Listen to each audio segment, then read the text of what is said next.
Monitor. I'm RiShawn Biddle. Here are the top 3 stories you need to pay attention to in the world of education and school reform. First, the Council on Foreign Relations released a report yesterday that discussed the importance of school reform in improving America's competitiveness and securing America's future, especially its national security. That report, put together by Joel Klein, the former New York City Schools Chancellor, and Condoleezza Rice, the former U.S. Secretary of State, is an important report, and in fact, it makes a major case for why we need to embrace school reform and overhaul. In fact, one of the key features of that report is something that should be more surprising, that it embraced school choice, and in fact makes it clear that school choice is critical to reform and to improving America's future. And it makes sense. After all, the United States is one of the few countries in the industrialized world that basically restricts choice.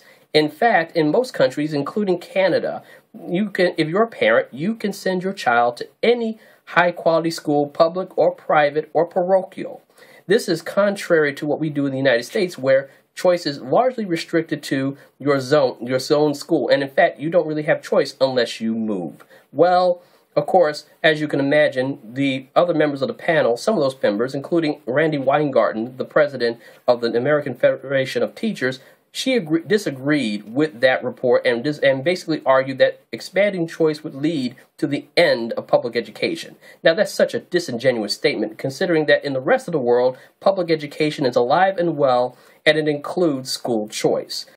Last week, the Connecticut Parents Union, along with Students First, held a rally over at the Connecticut State House pushing for reform and for SB 24, the bill proposed by Governor Dan Malloy to overhaul teacher quality. One of the things that's happening on Friday is there's going to be a hearing on another key issue, zip code education. Zip code education rules such as school residency laws that have put one woman, Tanya McDowell, into prison for basically what they would call stealing education, or essentially doing what's right for her child, which is getting a high-quality education for him.